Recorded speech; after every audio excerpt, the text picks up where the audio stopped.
Welcome to west friends. આપણે GCERT series start કરી હતી અને તેમાં 6-7 સ્ટાન્ડર્ડ જોઈ ગયા છે. ક્લાસ 6 અને ક્લાસ 7. ક્લાસ 8 પણ સ્ટાર્ટ કરી ચૂક્યા હતા અને ફર્સ્ટ ચેપ્ટર કર્યું હતું. બટ આપણને હવે જે નવી જીસીઆરટી છે તે મળી ગઈ છે. તો આપણે ક્લાસ 11 ફરીથી સ્ટાર્ટ કરીએ છીએ. સેમેસ્ટર નવા જે સિલેબસ છે તેમાં સેમેસ્ટર વાઇઝ નથી, તો ચેપ્ટર 1 શરૂ કરવાના છે. Chapter number 1. ચેપ્ટર 11 નહીં, 1 આવશે. બરાબર. આપણે આ જે ક્લાસ 6 અને 7 છે એ પણ ફરી વખત કવર કરી રહીશું, પણ આ વખતે 2 થી 3 ચેપ્ટર રાખીશું. જે નાના નાના હશે તેને મર્જ કરીને 2 થી 3 ચેપ્ટર એક લેક્ચરમાં કવર કરીશું. લેક્ચર થોડા મોટા આવશે જેથી જલ્દીથી કવર થઈ જાય. તો ચેપ્ટર નંબર 1 છે ભારતમાં યુરોપિયન પ્રજાનું આગમન. ચેપ્ટર શરૂ કરીએ. આના પહેલાં આપણે જે ઇતિહાસ હતો તેમાં મુઘલ સામ્રાજ્ય જોઈ ગયા છે. એના પહેલાં રાજપૂત યુગ જોયો. રાજપૂત યુગ અને મુઘલ સામ્રાજ્યની વચ્ચે એક આવ્યો હતો, તે હતો સલ્તનત યુગ.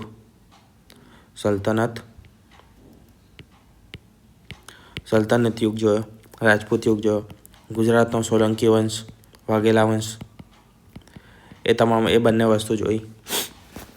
એટલે કે આપણે પ્રાચીન ભારત અને મધ્ય ભારતનો ઇતિહાસ જોઈ ગયા છે. હવે આપણે આધુનિક ભારતના ઇતિહાસમાં પગ મૂકતા છે અને તેને સ્ટાર્ટ કરતા છે. સૌપ્રથમ જે મુખ્ય મુદ્દો હતો કે યુરોપિયન કંપનીઓનું ભારતમાં આગમન થયું, વેપાર અર્થે કયા કારણોસર આગમન થયું અને કેવી રીતે તેમને આપણને ગુલામ બનાવ્યા. તો સ્ટાર્ટ કરીએ.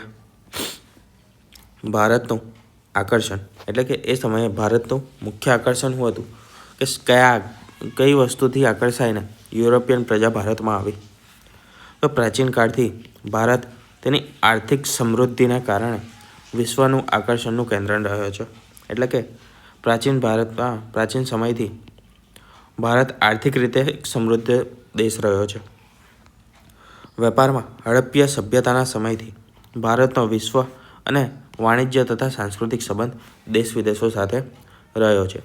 હડપ્પા સમયમાં પણ આપણે મેસોપોટેમિયા, ઈરાન બાજુ જે આવેલા છે તે સભ્યો, ગ્રીક, આ તમામ સભ્યતાઓ સાથે આપણે વાણિજ્યિક અને સાંસ્કૃતિક સંબંધો ધરાવ્યા છે. વિવિધ વસ્તુઓની આપણે નિકાસ કરતા આવ્યા છે આ દેશોમાં અને ત્યાંની વસ્તુઓને ભારતમાં આયાત પણ કરતા રહ્યા છે. તેના કારણે ભારત એક આર્થિક રીતે અને વેપાર સાંસ્કૃતિક રીતે એક સમૃદ્ધ દેશ રહ્યો છે. 15મી સદીમાં યુરોપમાં થયેલા સામાજિક અને ધાર્મિક પરિવર્તનોએ યુરોપિયન પ્રજાને ભારત તરફ આવવા માટે પ્રેર્યા હતા. તો એ લોકોનું ઇન્ટરનલ કારણ શું હતું? તો જે સામાજિક અને ધાર્મિક પરિવર્તનો થયા ત્યાંના સામાજિક અને ધાર્મિક પરિવર્તનો ભારતમાં પણ થયા છે. તે આપણે કઈ સદીમાં ભણ્યા છે? તે આપણે 18મી સદીમાં ભણીશું. 18મી અને 19મી સદીમાં શરૂ થયા. યુરોપમાં વહેલા થઈ ગયા હતા, 15મી સદીમાં થયા અને તેના કારણે યુરોપિયન જે પ્રજા હતી, યુરોપના જે દેશો હતા તે ભારત તરફ આવવા માટે પ્રેરાયા હતા. તો આપણે નોંધ્યું તેમ કે ભારતનો પ્રાચીન ઇતિહાસથી, એટલે કે હડપ્પીય સભ્યતાથી પ્રાચીન કાળથી વિદેશો સાથે સાંસ્કૃતિક અને વેપારિક સંબંધો રહ્યા છે, એટલે કે વેપાર ચાલતો આવ્યો છે. તો જે નવો જળમાર્ગ શોધવાની જરૂર પડી તેના પાછળ કયા કારણો હતા? આપણને ખ્યાલ છે કે જે યુરોપિયન પ્રજા આવી હતી તે સમુદ્ર માર્ગથી આવી હતી. આના પહેલાં પણ એક રૂટ હતો જેને આપણે જૂનો માર્ગ તરીકે ઓળખીએ છીએ. જૂનો માર્ગ કે પછી સિલ્ક રૂટ, અથવા તો જમીન માર્ગ તરીકે ઓળખીએ છીએ. તો આ માર્ગે પહેલાં વેપાર ચાલતો જ હતો. તો એવી કઈ જરૂરિયાત ઊભી થઈ કે સમૃદ્ધ નહીં, કે સમુદ્ર માર્ગે નવો માર્ગ શોધીને ત્યાંથી વેપાર કરવાની જરૂર પડી. તો તે વખત જોઈએ તો સૌથી મુખ્ય ઘટના હતી તે હતી 1453માં. કયા વર્ષમાં? 1453માં તુર્કોએ કોન્સ્ટન્ટિનોપલ જીતી લીધું હતું. અને આ જે કોન્સ્ટન્ટિનોપલ છે એ જે જમીન માર્ગ હતો, સિલ્ક રૂટ જેને કહીએ છીએ, તે હતો. તે માર્ગમાં સૌથી મુખ્ય જગ્યા હતી એક, જ્યાંથી આગળ યુરોપમાં આગળ માલ જતો હતો ભારતનો, અને યુરોપથી સોનું, ચાંદી અને ધાતુઓ વગેરે ભારત આવતી હતી. એટલે કે ભારત અને યુરોપના જે વેપાર ચાલતો હતો તેના વચ્ચે સૌથી મુખ્ય જગ્યા હતી કોન્સ્ટન્ટિનોપલ. અને તે કોણે જીતી લીધી? તુર્કોએ. તુર્કમાં પણ એક મુખ્ય એમ્પાયર હતું જેણે જીત્યું હતું સામ્રાજ્ય. તે આપણે કીધું હતું કે તે હતું ઓટોમન એમ્પાયર. ઓટોમન સામ્રાજ્ય, જેણે આ જગ્યા જીતી લીધી. તેના કારણે શું થયું કે કોન્સ્ટન્ટિનોપલ પર તુર્કોનો વર્ચસ્વ વધી ગયું. તો તુર્કો જે જે જમીની માર્ગથી વેપાર ચાલતો હતો તે વેપાર પર હુમલા કરવા માંડ્યા. જગ્યા જે હતી આ જગ્યા અસ્થિર થઈ ગઈ અને તે લોકો તેના પર કરવેરા ઉઘરાવવા માંડ્યા. સેફટી હુમલો ના થાય તેના માટેના એક પ્રકારના કરવેરા પરવાના આપવા માંડ્યા પૈસા લઈને. તેના કારણે જે યુરોપિયન દેશો હતા તેમને જે માલ હતો તે મોંઘો પડતો હતો અને વેપાર ત્યાંથી અટકી ગયો હતો. તુર્કોને વચ્ચે ફ્રીમાં જ પૈસા આપવા પડતા હતા, વધારાના પૈસા ત્યાં ખર્ચ થતા હતા. પરિણામે યુરોપ અને ભારત વચ્ચેનો જે જમીન માર્ગ હતો તે બંધ થઈ ગયો. કોન્સ્ટન્ટિનોપલ જીતાઈ ગયું એટલા માટે ત્યાં સુધી માર્ગ પહોંચતો, પણ ત્યાંથી આગળ વધતો નહીં. એ જગ્યા કઈ છે તો આપણે જોઈએ તો પહેલાં આ તમામ જેટલા પણ દરિયા કિનારે મુખ્ય બંદરો આવેલા છે ત્યાંથી કાં તો પછી સિંધ અને મધ્ય એશિયાના વિસ્તારેથી આ રીતે યુરોપમાં માલ સામાન જતો હતો.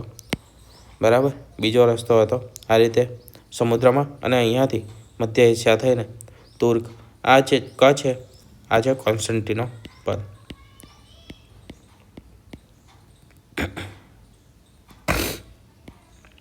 કોન્સ્ટન્ટિનોપલ છે. તો આ જગ્યા જે હતી તો તુર્કોએ જીતી લીધી, એટલે કે ઓટોમન સામ્રાજ્યમાં મળી ગઈ. ઓટોમન સામ્રાજ્યએ જીતી લીધી એટલે અહીંયાથી બંધ થઈ ગયો વેપાર. તો હવે આ આખી જગ્યા જે બંધ થઈ ગઈ ત્યાંથી આગળ વધવું આ યુરોપ છે, તો અહીંયા સુધી માલ પહોંચવો શક્ય ન હતો. એટલા માટે જમીન માર્ગ એ રદ થઈ ગયો, બંધ થઈ ગયો. હવે નવો દરિયાઈ માર્ગ શોધ્યો. એના માટે આ જેટલા પણ દેશો હતા, અને આ જ સમયે યુરોપમાં વહાણ બનાવવાની શરૂઆત થઈ હતી. વહાણ બનાવવાનો જે ઉદ્યોગ હતો તે ફૂલો ફાલ્યો હતો. એટલે કે વહાણ બનાવવાના ઉદ્યોગમાં ઘણી પ્રગતિ થઈ હતી. તો તેના કારણે યુરોપિયન પ્રજા નવો દરિયાઈ માર્ગ શોધવાની શરૂઆત કરી. તે નીકળ્યા. અમુક લોકો જેમ કે ક્રિસ્ટોફર કોલંબસને એ લોકો પશ્ચિમનો માર્ગ શોધવા માટે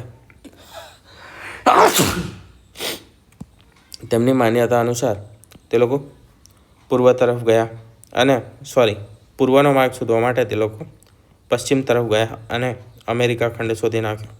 કયો શોધ્યો? અમેરિકા ખંડ શોધી નાખ્યો. અને અમેરિકાને આપણે એ સમયે રેડ ઇન્ડિયન, અને આજે પણ રેડ ઇન્ડિયન તરીકે ઓળખીએ છીએ. રેડ ઇન્ડિયન અમેરિકાને. પછી આવ્યો વાસ્કો દ ગામા. તો વાસ્કો દ ગામા અહીંયાથી નીકળ્યો અને સમુદ્રી માર્ગે આફ્રિકાના દક્ષિણતમ બિંદુ સુધી પહોંચ્યો. આ બિંદુને કેપ ઓફ ગુડ હોપ નામ આપવામાં આવ્યું.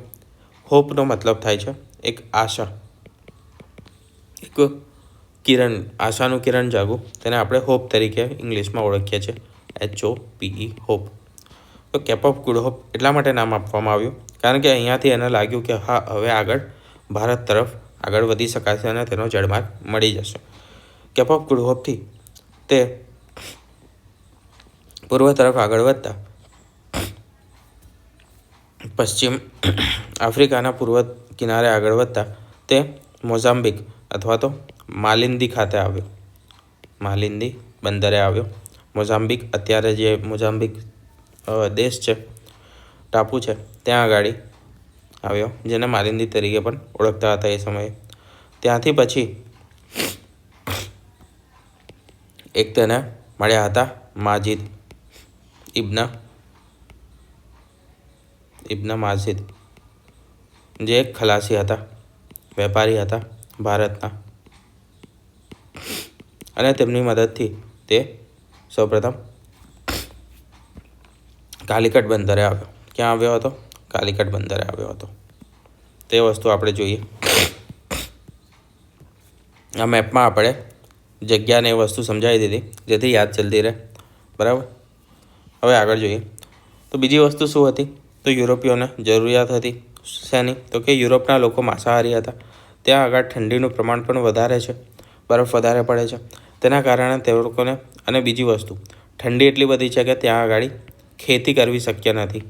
ખેતી શક્ય જ નથી. હવે ખેતી જ નહીં થાય તો ખાશે શું? તો એ લોકો મુખ્યત્વે શું ખાતા હતા? તો માંસાહારનો ઉપયોગ કરતા હતા ખાવામાં, માંસ ખાવામાં, માંસને સાચવવા માટે. અને બીજું, જે ઠંડી પડે છે તેની સામે રક્ષણ માટે પણ મરી મસાલાની, ભારતના જે ગરમ મસાલા કહીએ આપણે, તેની ઘણી વધારે જરૂરિયાત હતી, અત્યંત વધારે ઉપયોગી વસ્તુ હતી તે.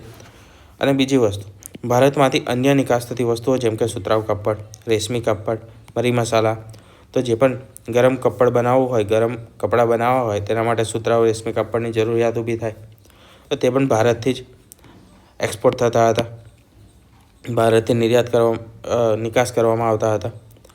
તેજાના, ગળી, સુરોખાર, ઇમારતી લાકડા, અફીણ, આ તમામ વસ્તુઓ જે હતી તે ભારતમાંથી જતી હતી યુરોપમાં.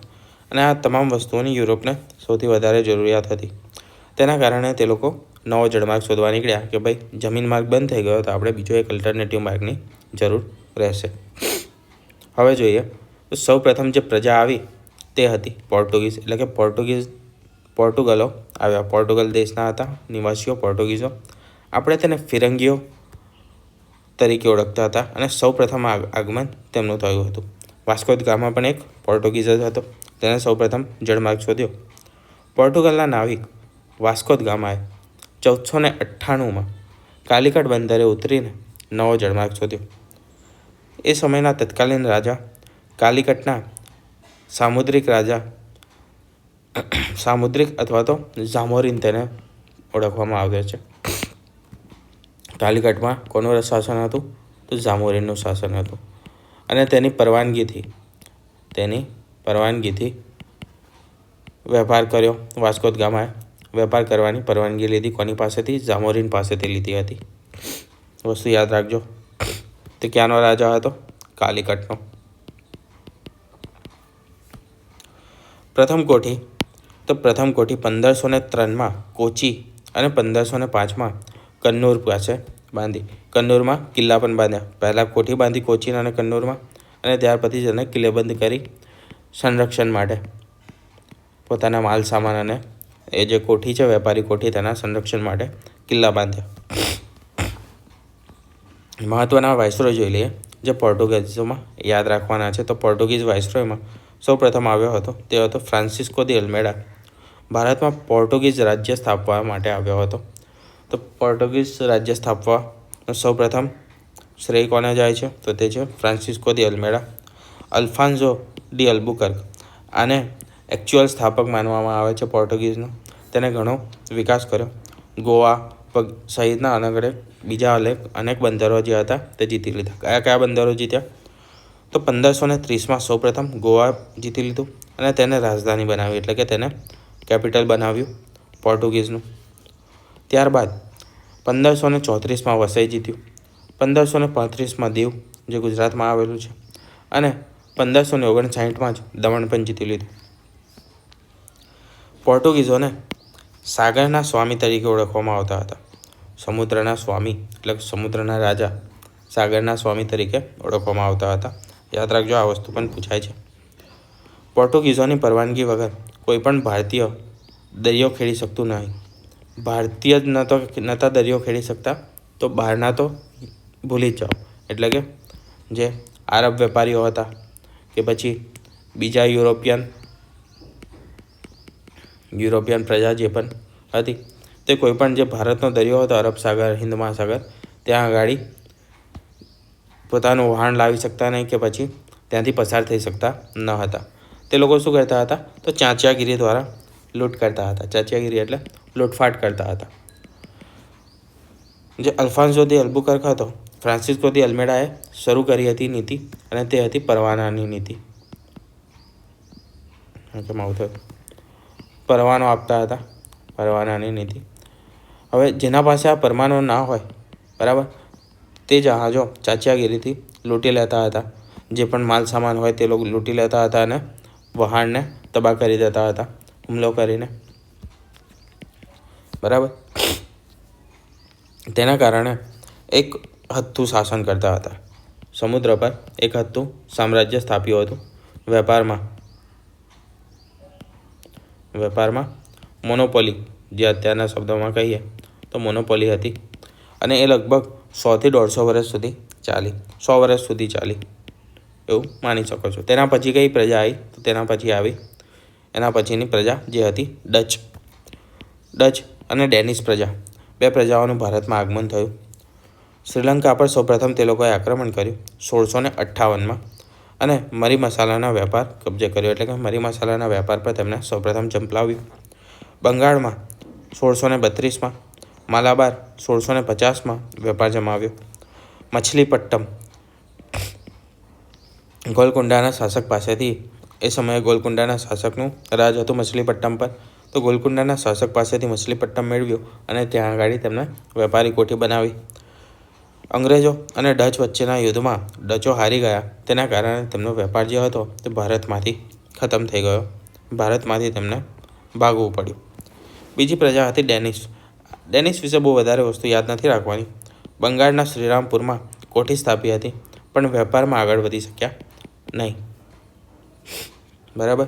તો પોર્ટુગીઝોની વસ્તુ જોઈ લીધી, પરવાના જોઈ લીધા કે પરવાના શું હતા, એ ડિટેલમાં આગળ જોઈશું કે કેવી રીતની સિસ્ટમ હતી. બટ ઇન શોર્ટ આપણે કહી દીધી કે બીજા જે પણ વેપારીઓ હતા તેમના પર જો પરવાનો તે લોકોએ ના લીધો હોય પૈસા આપીને, તો તેમને તબાહ કરી દેતા હતા. તે વહાણો લૂંટી લેતા હતા, જેને ચાંચિયાગીરી કહેવામાં આવતી હતી, બરાબર. ડચ પ્રજા, ડેનિશ પ્રજા. તો અત્યાર સુધી આપણે કઈ જોઈ? સૌ પ્રથમ આવ્યા પોર્ટુગીઝ.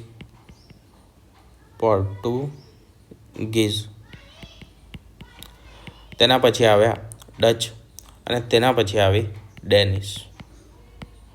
હવે આવશે અંગ્રેજો આવશે હવે, અને તેના પછી આવશે ફ્રેન્ચ, એટલે કે ફ્રાન્સ. તો આ ક્રમ છે. ફરીવાર પણ આપણે આગળ જોઈશું ક્રમ, એટલે યાદ રહી જાય.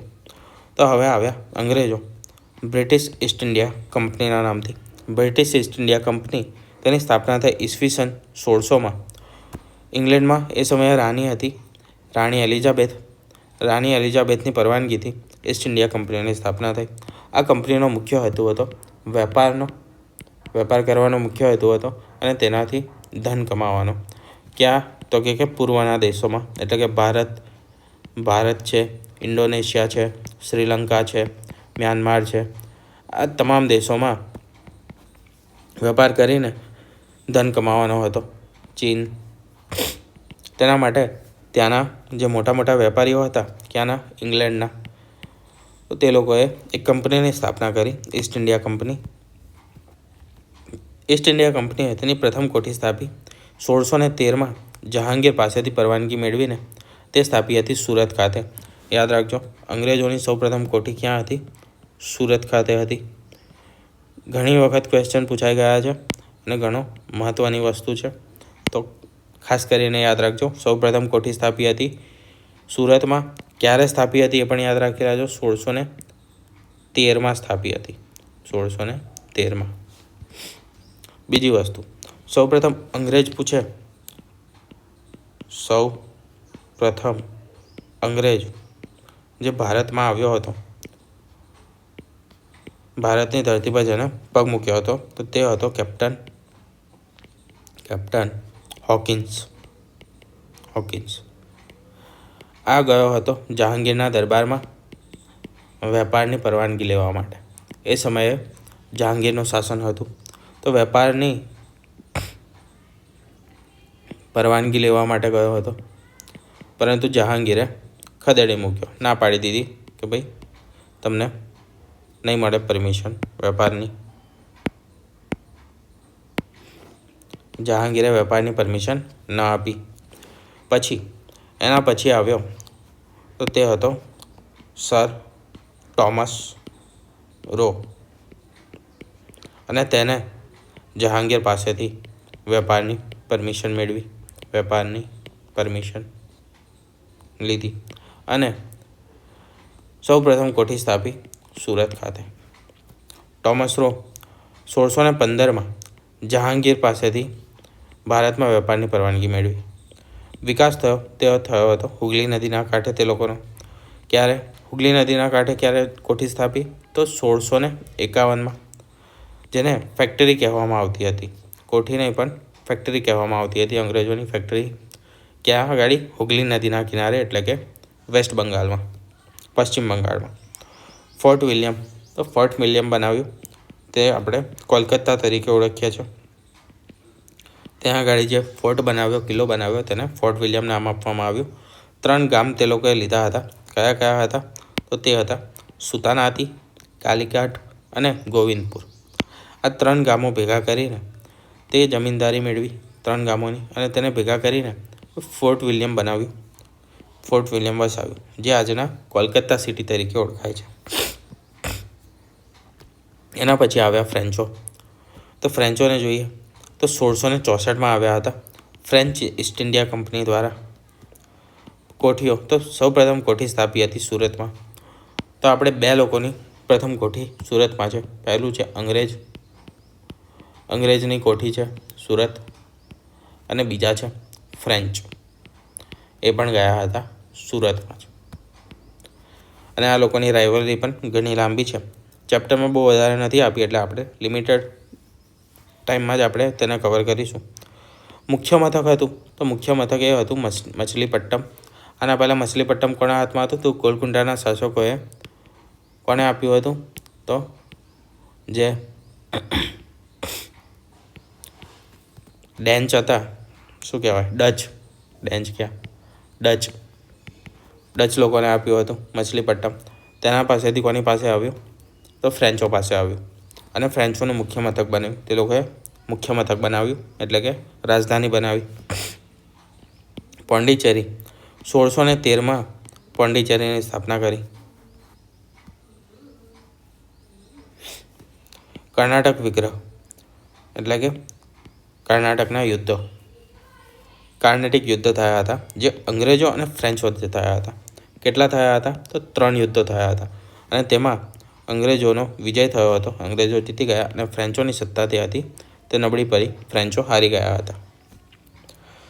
1761માં ફ્રેન્ચો પાસે માત્ર પોંડિચેરી એક જ નગર, જે કિલ્લેબંધી વગર રહ્યું હતું, બરાબર. બીજા તમામ જે નગરો હતા ફ્રેન્ચો પાસે, તે અંગ્રેજોએ જીતી લીધા હતા. એટલે અહીંયા આગળ ફ્રેન્ચોનું પતન થયું, અને તે લોકોની એક ટેરિટરી રહી, તે હતી પોંડિચેરી. પોર્ટુગીઝો પણ હારી ગયા હતા મોસ્ટલી બધી વસ્તુઓ અંગ્રેજો સામે. કઈ વસ્તુઓ બાકી રહી હતી? તો દીવ, દમણ અને ગોવા, આ 3 ટેરિટરી બાકી રહી હતી પોંડિચેરીની. તે ક્યારે ખાલી થઈ? તો તે ખાલી થઈ ભારતના આઝાદી પછી 1961માં, જે ગોવા મુક્તિ આંદોલન ચલાવવામાં આવ્યું હતું, તે વખતે ખાલી કરીને કરવી પડી હતી પોર્ટુગીઝોએ. તો એ પરથી આપણે એક એવો અંદાજ લગાવી, એવું વસ્તુ કહી શકીએ, જે પોર્ટુગીઝો હતા તે સૌથી પહેલાં આવ્યા અને સૌથી છેલ્લા ગયા. આ વસ્તુ યાદ રાખજો, જેથી યાદ રાખવી પણ સહેલી થશે. સૌથી પહેલાં આવનારી પ્રજા હતી પોર્ટુગીઝ, ફિરંગીઓ, અને સૌથી છેલ્લા જનારી પ્રજા પણ ફિરંગી જ હતી. ક્યારે ગયા હતા? 1961માં ભારતની આઝાદી પછી. 3 ટેરિટરી પર તેમનો પ્રભાવ ચાલુ રહ્યો હતો. બીજી તમામ વસ્તુઓ, મુંબઈનો જે ટાપુ હતો તે પણ પોર્ટુગીઝોએ જીત્યો હતો, પરંતુ આ જે ટાપુ હતો તે આપી દીધો હતો અંગ્રેજોને, દહેજમાં આપી દીધો હતો. પોર્ટુગીઝોની એક મહારાણી નહીં, શું કહેવાય, પ્રિન્સેસ હતી કેથરીન. તેના લગ્ન કર્યા હતા અંગ્રેજ પ્રિન્સ સાથે અને તેમાં દહેજમાં આપવામાં આવ્યો હતો મુંબઈ ટાપુ.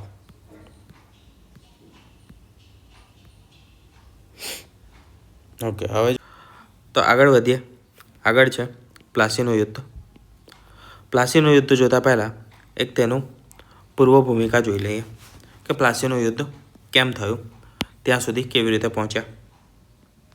તો આપણે જોયું હતું કે અંગ્રેજ એટલે કે ઈસ્ટ ઇન્ડિયા કંપનીએ તેની એક ફેક્ટરી કોઠી સ્થાપી હતી હુગલી નદીના કિનારે, બરાબર.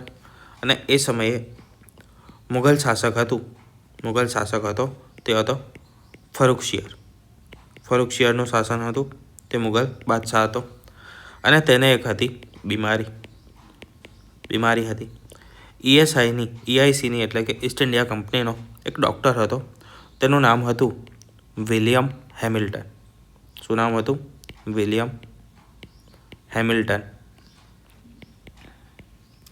તેને આ વિલિયમ હેમિલ્ટન ભાઈએ આ બીમારીનો ઈલાજ કર્યો એટલે ફરુખશિયર ભાઈ ખુશ થઈ ગયા અને ખુશીમાં તેમને માત્ર 3,000 રૂપિયાના બદલામાં 3,000 રૂપિયાની જેટલા પેમેન્ટના બદલામાં અંગ્રેજોને ઈસ્ટ ઇન્ડિયા કંપનીને કરમુક્ત વેપાર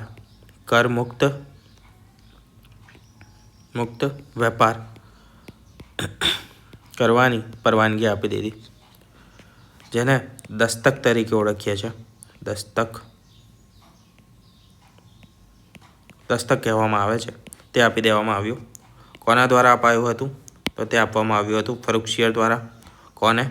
ઈસ્ટ ઇન્ડિયા કંપનીને આપ્યું હતું દસ્તક. કેટલાના બદલામાં? તો માત્ર 3,000 રૂપિયાના બદલામાં વેપાર કરવાનો પરવાનગી આપી હતી. આના બદલામાં આ વેપાર એવો હતો કે તે લોકોને કોઈ પણ પ્રકારની જકાત, કરવેરો કે પછી જે પણ એ સમયે લેવામાં આવતું હતું, જે નિકાસ માટે કે પછી આયાત માટે જે પણ પ્રકારના કરો અલગ અલગ લેવામાં આવતા હતા, એ તમામ પ્રકારના કરોમાંથી તેમને મુક્તિ આપવામાં આવી. અને આ જે કર મુક્તિ હતી, જે દસ્તક હતી, તેને મેગ્ના કાર્ટા પણ કહેવામાં આવે છે. તેના કારણે અંગ્રેજો શું કરતા હતા કે ઈસ્ટ ઇન્ડિયા કંપનીનો તો વેપાર હતો, તેમાં તો તેનો ઉપયોગ કરતા જ હતા, પરંતુ જે ઈસ્ટ ઇન્ડિયા કંપનીના જે કર્મચારીઓ હતા એટલે કે જે અધિકારીઓ હતા, તે લોકો પોતાનો ખાનગી વેપાર કરતા હતા. કેવો ખાનગી વેપાર? પર્સનલ વેપાર. તેમાં પણ આ દસ્તકનો ઉપયોગ કરતા હતા. તેના કારણે જે રાજાની ઇન્કમ હતી, મહેસૂલ હતું, તે ઘણું ઓછું થઈ ગયું. અને એ સમયે કોણ રાજા હતો? તો તે હતો સિરાજ ઉદ્દૌલા. હવે સિરાજ ઉદ્દૌલાએ તેનો વિરોધ કર્યો અને તેના કારણે વિરોધના કારણે અંગ્રેજો અને સિરાજ ઉદ્દૌલા એટલે કે બંગાળના નવાબ વચ્ચે મતભેદ ઉત્પન્ન થયા. બીજું મુખ્ય કારણ શું બન્યું પ્લાસીના યુદ્ધનું? સૌપ્રથમ તો ક્યારે થયું હતું તે જોઈ લઈએ. તો 23 જૂન 1757માં થયું હતું. સિરાજ ઉદ્દૌલાએ અંગ્રેજોને કિલ્લેબંધી તોડી પાડી. અંગ્રેજોએ કિલ્લેબંધી કરી હતી. સિરાજ ઉદ્દૌલાને ના પાડી હતી કિલ્લેબંધી કરવાની, પરંતુ જે ફોર્ટ વિલિયમ હતું, જે કોલકાતા બનાવ્યું હતું, પછીથી જે કોલકાતા બન્યું, કયા ગામ? 3 ગામ ભેગા કર્યા હતા, આપણે જોયું. કયા હતા? તો સુતાનાથી,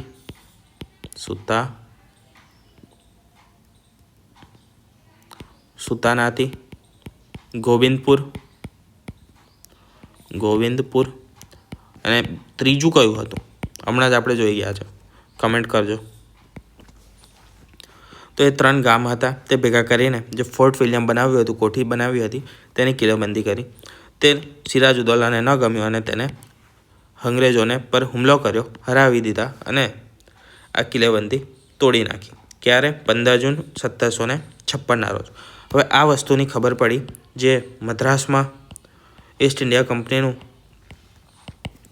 જે જગ્યા હતી બીજી, ત્યાં આગળ ખબર પડી મદ્રાસમાં. તો મદ્રાસથી રોબર્ટ ક્લાઇવને મોકલ્યો અને રોબર્ટ ક્લાઇવે જે નવાબના સેનાપતિ હતો, કોનો? સિરાજ ઉદ્દૌલાનો સેનાપતિ હતો, મુખ્ય સેનાપતિ હતો મીર જાફર. તેને લાલચ આપી કે તને નવાબ બનાવી દઈશું. તો આ નવાબ બનવાની લાલચમાં તેને શું કર્યું? અંગ્રેજોનો સાથ આપી દીધો અને એના સિવાય બીજા અમુક ગદ્દાર હતા. તે કયા કયા હતા? તો તે હતા જગત શેઠ, રાય દુર્લભ, અમીચંદ. અને આ 3 મુખ્ય વ્યક્તિઓ જે ગદ્દાર બન્યા. અને ત્રીજો હતો મુખ્ય અને ચોથો હતો તે હતો મીર જાફર, મુખ્ય સેનાપતિ. પ્લાસીના યુદ્ધમાં જે પલાસના મેદાનમાં થયું હતું, પ્લાસી. હવે આ પ્લાસીની જગ્યા એ પણ પ્લાસી તરીકે કેમ ઓળખાય છે? તો તે પલાસના વૃક્ષો હતા ત્યાં આગળ ખાસ, તેના કારણે. પલાસના વૃક્ષો એટલે ગુજરાતીમાં આપણે કહીએ તો જે કેસુડો કહીએ છીએ, કેસુડાના વૃક્ષ હોય તેને પલાસના વૃક્ષ કહેવાય. અથવા તો ખારાસ કે ખારસા એવો કોઈ શબ્દ છે, તેના વૃક્ષો તે એ જગ્યાએ હતા. કેસુડાના વૃક્ષોમાંથી શું બને છે? તો ગુલાલ બનાવવામાં આવે છે, રંગ બને છે, રંગ કેસરીયો રંગ, બરાબર, તે રંગ બનાવવામાં આવે છે. તેના કારણે પલાસા તરીકે તે જગ્યાને ઓળખવામાં આવતી હતી અને તે પ્લાસી ગણાય છે. તો પ્લાસીના મેદાનમાં સિરાજુદ્દૌલા અને અંગ્રેજો તરફથી કોણ હતું? એટલે કે ઈસ્ટ ઇન્ડિયા કંપની તરફથી હતો રોબર્ટ ક્લાઇવ. તેમના વચ્ચે યુદ્ધ થયું જ ન હતું. મીર જાફર આખી સેના કોના બાજુ લઈ ગયો? અંગ્રેજ બાજુ લઈ ગયો. એમાં સિરાજુદ્દૌલાની હાર થઈ અને સિરાજુદ્દૌલાને હત્યા કરવામાં આવી. નવાબ બન્યો તે બન્યો મીર જાફર. અંગ્રેજોને મીર જાફરે શું આપ્યું? તો 24 પરગણાની જાગીર આપી દીધી. એટલે કે ત્યાંનો ગડી મહેસૂલ ઉઘરાવવાનું અને તમામ વસ્તુઓ આપી દીધી, કરવેરા ઉઘરાવવાની. કોની? 24 પરગણાની. અંગ્રેજોએ વેપારમાંથી શાસક બની ગયા હવે, કારણ કે તેમને 24 પરગણાની જગ્યા મળી ગઈ. ત્યાં મહેસૂલ ઉઘરાવી શકતા હતા, તમામ કાર્યો કરી શકતા હતા. તો પહેલાં માત્ર જે વેપારી કંપની હતી તે એક શાસક કંપની બની ગઈ. બીજું યુદ્ધ મુખ્ય હતું તે હતું બક્સરનું યુદ્ધ. હવે પ્રોબ્લેમ ક્યાં થયો? તો જે મીર જાફર તેના સાથે પણ કંપનીને ફાવ્યો નહીં. તો તેની જગ્યાએ બનાવ્યો મીર કાસિમને બનાવવામાં આવ્યો. મીર કાસિમને નવાબ બનાવ્યો કંપનીએ. તો મીર કાસિમ સાથે પણ જે સમસ્યાઓ હતી તે વધી રહી, કારણ કે જે પરગણું આપી દીધું હતું તે, અને ઉપરાંત પણ જે કરવેરા મુક્ત વેપાર હતો તેના કારણે મીર કાસિમને વહીવટ ચલાવવામાં પ્રોબ્લેમ ઊભા થતા હતા, સમસ્યા ઊભી થતી હતી. તો મીર કાસિમે પણ તેનો વિરોધ કર્યો અને તેને અંગ્રેજોથી દૂર થવા માટે, એટલે કે અંગ્રેજોનો પીછો છોડવા માટે તે ગયો અવધના નવાબ પાસે. અને અવધમાં એ સમયે કોણ હતા? તો મુગલ બાદશાહે શરણ લીધી હતી. અને મુગલ બાદશાહ એ સમયે કોણ હતા? તો શાહ આલમ હતા. શાહ આલમ દ્વિતીય એ સમયે મુગલ બાદશાહ હતા. તો હવે 3 લોકો ભેગા થયા. એક મીર કાસિમ જે બંગાળનો નવાબ હતો, અવધનો નવાબ અને મુગલ બાદશાહ શાહ આલમ દ્વિતીય. 3 ભેગા થઈને સંધિ કરી અને અંગ્રેજો સામે લડવાનું નક્કી કર્યું. તો અંગ્રેજો એમના તરફથી હતો મેજર મનરો. અને આ બાજુ બીજી બાજુ હતી સંયુક્ત સેના કોની? મીર કાસિમની, અવધના નવાબની અને મુગલ સમ્રાટ શાહ આલમ દ્વિતીયની. એમાં અંગ્રેજોની જીત થઈ. અંગ્રેજોને બંગાળ, બિહાર અને ઓડિશાના દીવાની અધિકારો મળી ગયા, એટલે કે મહેસૂલ ઉઘરાવવાનો અધિકાર મળી ગયો.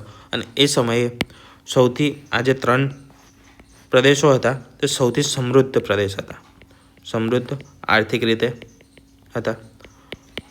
દેશનો સૌથી મોટો વેપાર બંગાળ ખાતેથી જ થતો હતો. રેશમ, મલમલ એ તમામ કાપડ, ઉપરાંત જે પણ ગાડીને તમામ વસ્તુઓ છે તેનો વેપાર, અફીણનો, એ તમામ વસ્તુઓનો વેપાર થતો હતો બંગાળ ખાતેથી. તે બંગાળનો વેપારનો ભારતમાં ઘણો મોટો હિસ્સો હતો. તો સૌથી સમૃદ્ધ પ્રદેશની તેમના મહેસૂલ ઉઘરાવવાની સત્તા મળી ગઈ, એ પણ વહીવટનો ખર્ચ કર્યા વગર. આ અંદાજે 27 લાખ જેટલા રૂપિયામાં વાર્ષિક મુગલને આપવાના હતા. મુગલ કોને આપતા હતા? તે આપતા હતા બંગાળને. શું? શેના માટે? તો શાસન ચલાવવા માટે, વહીવટ ચલાવવા માટે. તો 27 લાખ જેટલી મામૂલી રકમમાં તેમને સૌથી સમૃદ્ધ પ્રદેશના દીવાની અધિકારો મળી ગયા. તેના કારણે ઈસ્ટ ઇન્ડિયા કંપનીનું શું થયું? તો ઈસ્ટ ઇન્ડિયા કંપની આર્થિક રીતે મજબૂત થઈ.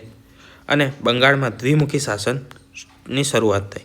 દ્વિમુખી શાસનમાં જે વહીવટ હતો તે નવાબ ચલાવતો હતો અને મહેસૂલ હતું તે અંગ્રેજોનું હતું. હવે જોઈએ મૈસૂર વિગ્રહ અને મરાઠા વિગ્રહ. મૈસૂર એટલે કે જે આજનું કર્ણાટક છે તે, અને મરાઠા જે મહારાષ્ટ્ર, ગુજરાત, મધ્યપ્રદેશ એ તમામ જગ્યાએ તે લોકોની જાગીરો હતી, તેમના શાસન ચાલતું હતું આ તમામ જગ્યાઓ પર. તો આ જગ્યાઓ પર કબજો કરવા માટે એટલે કે શાસન મેળવવા માટે ઈસ્ટ ઇન્ડિયા કંપનીએ યુદ્ધ કર્યા. કર્ણાટકમાં મૈસૂરમાં શાસન હતું હૈદર અલી જે ટીપુ સુલતાનના પિતા હતા તેનું શાસન હતું. તો મૈસૂર વિગ્રહમાં એટલે કે મૈસૂરના કુલ 4 વિગ્રહ થાય છે, 4 યુદ્ધો થાય છે. તેમાં 2 જે હતા તે હૈદર અલી વર્સિસ અંગ્રેજો વિરુદ્ધ હૈદર અલી 2 યુદ્ધમાં હોય છે અને બીજા 2 યુદ્ધમાં હોય છે ટીપુ સુલતાન. નેતૃત્વ હૈદર અલી અને ટીપુ સુલતાને કર્યું હતું મૈસૂર તરફથી. છેલ્લો જે ચોથો વિગ્રહ હતો તે 1799માં થયો હતો, જેમાં ટીપુ સુલતાન વીરગતિ પામ્યો અને મૈસૂર પર વાડિયાર વંશ એ જ વંશ હતો જે હૈદર અલી પહેલા મૈસૂરમાં શાસન કરતો હતો, મૈસૂરનો શાસક હતો. તો ટીપુ સુલતાનને મારીને વાડિયાર વંશનું ફરી સ્થાપના કરવામાં આવી અને વાડિયાર વંશને જે સહાયકારી સંધિ હતી એ સલાહકારી સંધિ લાદી દેવામાં આવી તેના ઉપર. બીજું હતું મરાઠા યુદ્ધ. તો મરાઠામાં પણ 3 યુદ્ધ થયા. આમાં જે પહેલા 2 યુદ્ધ હતા તે હૈદર અલીએ કર્યા હતા. તેમાં જે પહેલું યુદ્ધ હતું તે અનિર્ણિત રહ્યું હતું.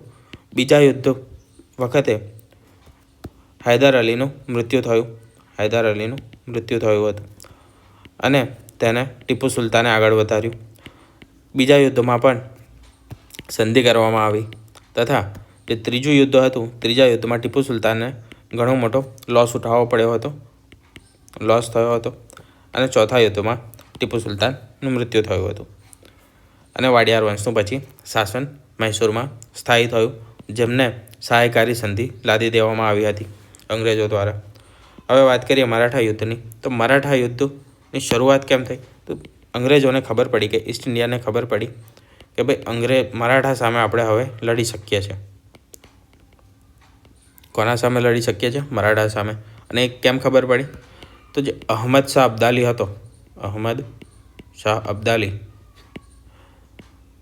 અબ્દાલી તેને હુમલો કર્યો હતો દિલ્હી પર અને તેમાં પાણીપતનું ત્રીજું યુદ્ધ થયું. આ પાણીપતના ત્રીજા યુદ્ધમાં મરાઠાઓની હાર થઈ.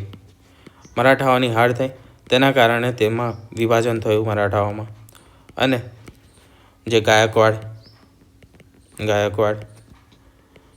સિંધિયા, ભોસલે આ તમામ રાજાઓ જે વિભાજન હતું તે તમામનું અલગ અલગ ટેરિટરીઝમાં વિભાજન થઈ ગયું. ગાયકવાડે ગુજરાતના પ્રદેશો પર શાસન કર્યું, અમુક પ્રદેશો પર. સિંધિયાએ પોતાનું અલગ સામ્રાજ્ય કર્યું મધ્યપ્રદેશમાં અને એ જગ્યાએ. ભોસલેએ મહારાષ્ટ્રમાં ને એ પ્રદેશો પર શાસન કર્યું. તો એ રીતે અલગ અલગ ભાગ થઈ ગયા અને આ તમામના મુખ્ય નેતા હતા પેશવા. તે પેશવા પુણે ખાતે શાસન કરતા હતા. તો આ રીતે મરાઠા સામ્રાજ્ય જે હતું તે અલગ અલગ ભાગોમાં ટુકડા થઈ ગયા. શેના કારણે? તો પાણીપતની હારના કારણે. પાણીપતની હાર પછી અંગ્રેજોને ખબર પડી ગઈ કે મરાઠાને પણ આપણે હરાવી શકીએ છીએ. તેના કારણે પ્રથમ યુદ્ધ થયું અને પ્રથમ યુદ્ધ પછી સંધિ થઈ તે હતી સાલબાઈની સંધિ, જે 1782થી તેનો અંત થઈ ગયો. 1782માં તે પતી ગઈ. બીજું યુદ્ધ થયું. વેલેસ્લીએ ઓડિશા અને દિલ્હી જીતી લીધું. તૃતીય યુદ્ધ જે 1817 અને 1819માં થયું. આમાં મરાઠા સત્તાનો પૂરેપૂરો અંત થઈ ગયો. પેશવા જે હતા એ સમયે તેમને કાનપુર બિઠુર પાસે પેન્શન આપીને મોકલી દેવામાં આવ્યા. વાર્ષિક પેન્શન આપવામાં આવ્યું અને તેમને કાનપુર ખાતે મોકલી દેવામાં આવ્યા અને તે હતા નાના સાહેબ. હવે જોઈએ અંગ્રેજોનું વહીવટી તંત્ર અને તેમનું માળખું. હવે અંગ્રેજોએ શાસનની શરૂઆત કરી દીધી હતી. સૌપ્રથમ ક્યાંથી કાઢી? તો બંગાળ, બિહાર અને ઓડિશાના પ્રદેશો મેળવ્યા. એના પછી મૈસૂર પર અટેક કર્યો અને મૈસૂરનો પ્રદેશ પણ મેળવ્યો. વાડિયાર વંશને બેસાડીને ત્યાં આગળ સહાયકારી સંધિ લાગુ કરી દીધી. મરાઠાના પ્રદેશો મેળવ્યા. મરાઠા શાસનને નાબૂદ કર્યું અને તેના પ્રદેશો મેળવી લીધા. તો આ તમામ વસ્તુઓ જે પ્રદેશો મેળવ્યા, તો ઈસ્ટ ઇન્ડિયા કંપની ત્યાં શાસન કરતી હશે. હવે જે ઈસ્ટ ઇન્ડિયા કંપની અધિકારીઓની બનેલી હતી, તો તેમના પર નિયંત્રણ રાખવું જરૂરી હતું અને ભારતના લોકો પર પણ શાસન માટે એક ચોક્કસ નીતિ નિયમોની જરૂરિયાત હતી. કોની જરૂર હતી? તો નીતિ નિયમોની જરૂરિયાત હતી. તેના માટે વિવિધ અધિનિયમો અને વિવિધ નિયામક ધારાઓ ઇંગ્લેન્ડથી બનીને આવતા હતા અને તેના દ્વારા ઈસ્ટ ઇન્ડિયા કંપની ભારત પર શાસન કરતી હતી.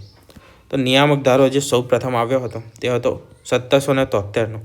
તેના હેઠળ ગવર્નર જનરલની નિમણૂક અને એક સુપ્રીમ કોર્ટની સ્થાપના કરવામાં આવી. ન્યાય માટે સુપ્રીમ કોર્ટની સ્થાપના કરવામાં આવી, જેના થ્રુ ભારતના લોકોને પર સારી રીતે શાસન કરી શકાય. બીજો આવ્યો સંધિ ધારો. ગવર્નર જનરલને સમગ્ર ભારત માટે કાયદા ઘડવાની સત્તા મળી ગઈ આ સંધિ ધારાથી, જે આવ્યો હતો 1833માં. આનાથી જ સનદી સેવાની શરૂઆત થઈ હતી. સનદી સેવા એટલે કે જે અત્યારે આપણે તૈયારી કરીએ છીએ, યુપીએસસી, જીપીએસસી, આ જે પણ બધી એક્ઝામો છે, એડમિનિસ્ટ્રેટિવ એક્ઝામો, એ સંધિ સેવા કહીએ આપણે. તેની શરૂઆત થઈ હતી આ ધારાથી. 1833ના સંધિ ધારાથી થઈ હતી. સંધિ સેવાઓ એટલે કે સિવિલ સર્વિસીસ, તેની શરૂઆત કરનાર કોણ હતું? તો તે હતો લોર્ડ કોર્નવોલિસ. આ પ્રશ્ન પૂછાય છે કે સંધિ સેવાની શરૂઆત, સિવિલ સર્વિસીસની શરૂઆત કોણે કરી હતી? તે કરી હતી કોર્નવોલિસે. તાલીમ સંસ્થા તો ફોર્ટ વિલિયમ કોલેજ અને કોલકાતા દ્વારા વેલેસ્લી દ્વારા કરવામાં આવી હતી. તાલીમ સંસ્થાની શરૂઆત કોની તાલીમ? સિવિલ સર્વિસીસ માટે જે અધિકારીઓ બનાવવાના હતા તે લોકોની તાલીમ. ક્યાં આગળ? ફોર્ટ વિલિયમ કોલેજ, કોલકાતા ખાતે. 1853થી સ્પર્ધાત્મક પરીક્ષાઓની શરૂઆત થઈ. સંધિ સેવાઓની ભરતી માટે જે અધિકારીઓ ભરવાના હતા, કે અધિકારીઓની નિમણૂક કરવાની હતી, તેના માટે સ્પર્ધાત્મક પરીક્ષાઓની શરૂઆત 1853થી થઈ હતી. 1853 આવશે, ત્યાંથી કરવામાં આવી હતી. આગળ જોઈએ લશ્કર, પોલીસ અને ન્યાયતંત્ર. તો યુદ્ધ કરવા માટે લશ્કરની જરૂરિયાત હતી. વિવિધ જે રાજાઓ સાથે યુદ્ધ થતા હતા તેમના માટે, અને પોતાની ટેરિટરીના રક્ષણ માટે. પોલીસ, જે પણ વિદ્રોહ થતા હતા તે દબાવી દેવા માટે પોલીસની જરૂરિયાત હતી. અને ત્રીજી હતી કે ન્યાયતંત્રની જરૂરિયાત હતી, જે સ્વાભાવિક વસ્તુ છે. હવે ન્યાયતંત્રમાં પણ ભારતમાં એક પ્રજા હતી હિન્દુ, બીજી મુખ્ય પ્રજા હતી મુસ્લિમ. આ સિવાય પણ હતા શીખ હતા, પારસી હતા, એ તમામ પ્રજાઓ હતી. તો આ બે સૌથી વધારે સંખ્યામાં હતી. તો તેમના જે નીતિ નિયમો હતા ધર્મના, તેને પણ ન્યાયતંત્રમાં એડ કરવા કે ન કરવા, એ તમામ વસ્તુઓના આધારે એ લોકોએ એક ન્યાયતંત્રની વ્યવસ્થા કરી, એક સિસ્ટમ બનાવી હતી. આ જે પણ બધા અધિનિયમો અને નિયામક ધારાઓ આવ્યા, ત્યાંથી જ ભારતના બંધારણની પણ શરૂઆત થઈ. ભારતનું બંધારણ, એનો પણ આપણે જે ઇતિહાસ ભણીશું તો તેમાં શરૂઆત અહીંયાથી જ કરીશું, નિયામક ધારાથી 1773ના. કારણ કે ભારતનું બંધારણ છે તે મુખ્યત્વે અહીંયાથી જ બનવાનું શરૂઆત થઈ. નિયમો, જે પણ કાયદાઓ છે તે બનવાની શરૂઆત આપણે અહીંયાથી જ થઈ હતી. આના પહેલાં ભારતમાં રાજાશાહી ચાલતી હતી, રાજાશાહી સિસ્ટમ હતી. અત્યારે આપણે જે બંધારણ છે તેમાં મુખ્ય જે હિસ્સો છે તે જે રીતે ઇંગ્લેન્ડની વસ્તુઓ ચાલતી છે, ઇંગ્લેન્ડની સંસદને જે આખી સિસ્ટમ છે બંધારણની, એ જ પ્રકારની સિસ્ટમ ભારતમાં છે, 50થી 60% જેટલી. તેની પાછળનું કારણ આ ગુલામી જ છે. લશ્કર તો ઉચ્ચ હોદ્દાઓ પર માત્ર અંગ્રેજો માટે અને ભારતીયોમાં વધુમાં વધુ સુબેદાર બની શકતા હતા. તો જે ઉચ્ચ હોદ્દાઓ હતા તે માત્ર અંગ્રેજો માટે રિઝર્વ રાખવામાં આવ્યા હતા. ત્યાં માત્ર અંગ્રેજોની જ નિમણૂક કરવામાં આવતી હતી અને ભારતીયો માટે સૌથી ઊંચો હોદ્દો તે હતો માત્ર સુબેદારનો. પોલીસ વ્યવસ્થાની શરૂઆત પણ કોણે કરી હતી? તો તે કોર્નવાલિસે કરી હતી. આના પહેલાં કઈ યાદ રાખી? તો સંધિ સેવાઓ તે કોર્નવાલિસ હતો. પોલીસ સેવાઓનો જનક પણ હતો કોર્નવાલિસ.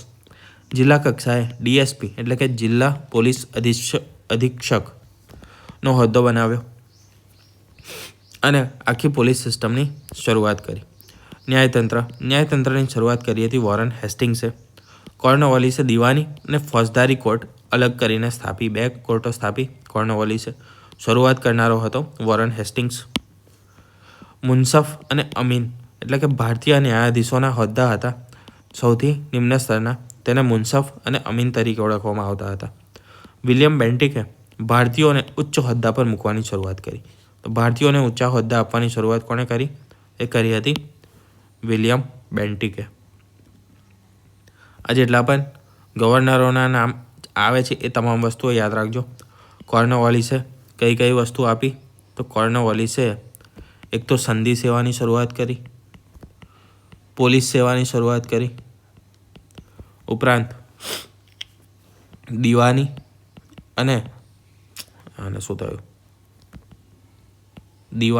અને ફોજદારી અદાલતો અલગ કરી અને તે અદાલતોની શરૂઆત કરી. વિલિયમ બેન્ટિકે શું કર્યું? તો ભારતીયોને ઉચ્ચ હોદ્દા આપવાની શરૂઆત કરી. ન્યાયતંત્રની શરૂઆત કોના ફાળે જાય છે? તો ન્યાયતંત્રની શરૂઆત તે વોરન હેસ્ટિંગ્સ. ન્યાયતંત્ર શરૂઆત. હવે જોઈએ તો અંગ્રેજોએ કાયદાનું શાસન સ્થાપ્યું અને તેનો મુખ્ય ઉદ્દેશ્ય શું હતો? તો બ્રિટિશ સામ્રાજ્યને મજબૂત કરવાનો હતો, નહીં કે ભારતમાં સારું શાસન વ્યવસ્થા દાખલ કરવાનો કે એવો કોઈ પણ ન હતો. આવ્યા હતા કયા ઉદ્દેશ્યથી? તો વેપારના ઉદ્દેશ્યથી આવ્યા હતા. પરંતુ તેમને ખ્યાલ આવી ગયો કે આમના પર શાસન કરી શકાય છે અને વધારે પ્રમાણે અને વધારે લૂંટી શકાય છે, વધારે નાણાં કમાઈ શકીએ છીએ આપણે શાસન કરીને. તો તેમને બ્રિટિશ સામ્રાજ્યને મજબૂત કરવા માટે વિવિધ કાયદાઓ લાવવામાં આવ્યા, વિવિધ અધિનિયમો લાવ્યા અને તેમને બ્રિટિશ સામ્રાજ્યને મજબૂત કર્યું. વહીવટીતંત્ર આધુનિક હોવા છતાં ભારતીયોમાં અવિશ્વાસનું વાતાવરણ ઊભું થયું. એ મુખ્ય વસ્તુ હતી. આપણે જે ચેપ્ટર ભણ્યા તેના પરથી મુખ્ય નિષ્કર્ષ આપણે કાઢી શકીએ. હવે જોઈએ આના MCQs જે મુખ્યત્વે પૂછાય છે. કયા વર્ષમાં તુર્કોએ કોન્સ્ટન્ટિનોપલ જીતી લીધું હતું? તો તે હતું 1453માં. ભારતમાં પોર્ટુગીઝ રાજ્યની સ્થાપના કોણે કરી હતી? તો પોર્ટુગીઝ જે રાજ્ય હતું તેની સ્થાપના કરી હતી ફ્રાન્સિસ્કો દી અલ્મેડાએ અને તેનો મુખ્ય સ્થાપક ગણીએ તો તે હતો આલ્ફાન્સો દી અલ્બુકર્ક. કારણ કે તેને શું કર્યું હતું? તો તેને વિસ્તાર કર્યો હતો સામ્રાજ્યનો, પોર્ટુગીઝ સામ્રાજ્યનો વિસ્તાર કર્યો હતો. પરંતુ પ્રથમ જે સ્થાપક હતો તે હતો ફ્રાન્સિસ્કો દી અલ્મેડા. એ જ હતો પ્રથમ ગવર્નર પૂછે તો એ પણ ફ્રાન્સિસ્કો દી અલ્મેડા જ આવશે. વાસ્કો દ ગામાએ માત્ર રસ્તો શોધ્યો હતો, જળમાર્ગ શોધ્યો હતો. અંગ્રેજોએ ભારતમાં પોતાની પ્રથમ વેપારી કોઠી ક્યાં અને ક્યારે સ્થાપી? તો તે સ્થાપી સુરતમાં 1613માં. પ્લાસીનું યુદ્ધ કઈ નદીના કિનારે થયું અને ક્યારે લડાયું હતું? તો તે હુગલી એટલે કે ભાગીરથી નદીના કિનારે 23 જૂન 1757માં લડાયું હતું. પ્લાસીનું જે યુદ્ધ હતું તે કઈ નદીના કિનારે અને ક્યારે લડાયું હતું? ઓકે, આ તો હમણાં જોઈ લીધો. કયા યુદ્ધના વિજયથી અંગ્રેજોને બંગાળ, બિહાર, ઓડિશા અને ઓડિશાના દીવાની અધિકારો અંગ્રેજોને મળ્યા હતા, એટલે કે ઈસ્ટ ઇન્ડિયા કંપનીને મળ્યા હતા? તો તે યુદ્ધ હતું બક્સરનું યુદ્ધ. અને બક્સરનું યુદ્ધ કોની વચ્ચે લડાયું હતું? તો એક તરફ હતું ઈસ્ટ ઇન્ડિયા કંપની અને બીજી તરફ હતી સંયુક્ત સેના. કોની સંયુક્ત સેના? તો બંગાળ, અવધ અને મુગલ. નીચેનામાંથી કઈ જોડી ખોટી છે? પ્લાસીનું યુદ્ધ રોબર્ટ ક્લાઇવ, બક્સરનું યુદ્ધ મેજર મુનરો, સંધિ સેવાની શરૂઆત લોર્ડ કોર્નવાલિસ કે મૈસૂર વિગ્રહ લોર્ડ ડેલહાઉસી? તો મૈસૂર વિગ્રહથી જ્યારે થયો ત્યારે લોર્ડ ડેલહાઉસી તો આવ્યો જ નહોતો, એ તો ઘણો પછીથી આવ્યો 1853ની આસપાસમાં, 52-53ની આસપાસમાં આવ્યો હતો લોર્ડ ડેલહાઉસી. અને મૈસૂર વિગ્રહ તો તેના ઘણો પહેલાં થયો હતો. મૈસૂર વિગ્રહ ચાલુ થયો હતો 1780ની આસપાસથી, 81-82થી. બરાબર, તો આ વસ્તુ ખોટી આવશે. સંધિ સેવાઓની શરૂઆત કોણે કરી હતી? કોર્નવાલિસે જ કરી હતી. પોલીસ સેવાની શરૂઆત પણ કોર્નવાલિસે કરી હતી. સાગરના સ્વામી તરીકે કઈ પ્રજાને ઓળખવામાં આવે છે? તો સાગરના સ્વામી તરીકે પોર્ટુગીઝોને ઓળખવામાં આવે છે, કારણ કે તેમણે સમુદ્ર પર રાજ કરવાનું શરૂ કર્યું હતું અને તેના પર તેમણે પરવાના પદ્ધતિ શરૂ કરી હતી. વેપાર માટે પરવાના પદ્ધતિ શરૂ કરી હતી. ભારતમાં આધુનિક જે પોલીસ તંત્ર છે તે સ્થાપનાર ગવર્નર જનરલ કોણ હતો? તો હમણાં જ જોયું તે હતા લોર્ડ કોર્નવાલિસ. ટીપુ સુલતાન કયા મૈસૂર વિગ્રહ બાદ વીરગતિ પામ્યા? તો જે ચતુર્થ એટલે કે ચોથું જે લાસ્ટ યુદ્ધ હતું તેના પછી તેનું મૃત્યુ થયું હતું. કયા સંધિ ધારા એટલે કે ચાર્ટર એક્ટથી ગવર્નર જનરલને સમગ્ર ભારત માટે કાયદા ઘડવાની સત્તા મળી? તો તે મળી હતી 1833માં.